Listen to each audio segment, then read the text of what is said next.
Welcome back to the Golf Kingdom. And now let's go to the golf matrix. We're going to go inside the numbers of golf. It's all about numbers. It's about math. It's about geometry. It's about all the things I wish I'd paid attention to in middle school and high school to help our games. And I've got Alex from FlightScope in the FlightScope studio, and we're going to get with him, and he's going to tell us some great stuff that he's learned from out on the PGA Tour. Rob, thanks for having me on the Golf Kingdom. Great to have you on, Alex. What have you got from us from the tour that you've learned to help our players?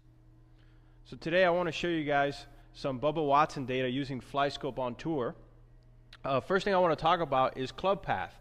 Many of you might be wondering, well, how do these tour pros curve the ball? How do they hit the ball? What does their club path look like? What I found on tour is typically players are going to stay within that 3 to 6 range, so 3 to 6 degrees right or left. And then obviously their path will more than likely be half of that depending on the shot that they're trying to hit. So here's a shot that you normally wouldn't see from Bubba, which is a pretty straight shot. So you can see his path was, let's say 6 degrees right. His face was closed 4 degrees, and he was hitting up on it about 1.5 degrees. Now, something you might be more used to seeing out of Bubba Watson, here's a driver that he only hit 264, which of course he can hit this driver whatever distance he wants. But now look at this club path. Now the club path is 12 degrees right with a face that's close to the path by, or left of the path by 9 degrees, and now he's hitting 6 down on it. So he can change these numbers to create different trajectories, and this is just some of the nerdy stuff that we see from Bubba Watson on the PGA Tour using FlightScope data. Tell you what, that is awesome, Alex, to have Bubba Animals all excited because it's another Build It segment. I'm going to help you understand maybe why you top the ball or don't hit it solid, maybe hit those thin shots. And it's all about how your body should be bent at impact. And I'm going to sing to help you figure this out. Let's get ready to build a better impact. So let's talk about this. At impact, when we build it correctly, we have to have side bend at impact. The ball's on the ground. Daredevil, come to the wide view here now. The ball's on the ground, so I've got to be bent to the ground. So we're always worried about forward bend like we have it set up. Well, actually at impact, you need to be side bent. How do you think about side bend? Well, let's think about being the little teapot. You know the song, I'm a little teapot, short and stout. Here is my handle, here is my spout. Well, the teapot, if you're going to pour tea, you got to bend it. So it doesn't matter which direction you go, I've got to bend to pour tea. So we're going to think about being the little teapot and maybe how you come out of a nap to help you do this. So side bend at impact is we are turned and bent to the side because the ball is on the ground. It's this little teapot move where I feel my rib cage go into my hip right here. If you're not feeling this compression at impact, where you have your rib cage down into your hip and turn, and this hip's kind of out, you're lacking side bend. You need these shoulders inclined this way. If I'm going at the camera, you can see the side bend, and this shoulder's up, this shoulder's down, this ear's up, this ear's down, this eye's up, this eye's down. You get it? We're tipped this way into side bend through the hit. Very important that you have that and understand it. So one way to practice side bend is just simply stand up straight, tip, and then turn through impact, and you'll feel that side bend. So the little teapot right here, handle, spout, tip, turn, and there's your thing of side bend. Now, here's another way to think about side bend. Think about coming out of a nap. At impact, you kind of want to feel like, as you come in and have side bend, you go to look for the ball, and it's like your head's on a pillow. I mean, boy, I'm pretty comfortable here. I might take a nap in the middle of this segment. As I come through and look for the ball, if I feel like my head is resting on a pillow, I've got these right angles, and I have the side bend I need to come in through the hit. So, build it. A better side bend at impact. You can practice it by tipping and turning, or feeling like simply you're at a nap, right at impact. You get more side bend, you'll eliminate those thins and tops, and hit more solid shots on the golf course. It's time for some fitness fun here in the Golf Kingdom, and I've got my fitness girl Leanne at PT Solutions to help us with something cool that will definitely benefit your game. Hey Rob, it's a pleasure to be with you today. It's always great to have you, Leanne, and our players I know are excited for what you got. Let's go. Okay, so today we're talking about quadriceps strength and glute strength. We all know when we play sport, this is our total powerhouse, especially for you little ladies out there. You need to really get some power through your legs to hit that ball really far. And so what we'll be talking about is wall squats and mini squats, and this is to help you maintain your form throughout a long duration of time that you'll be playing golf.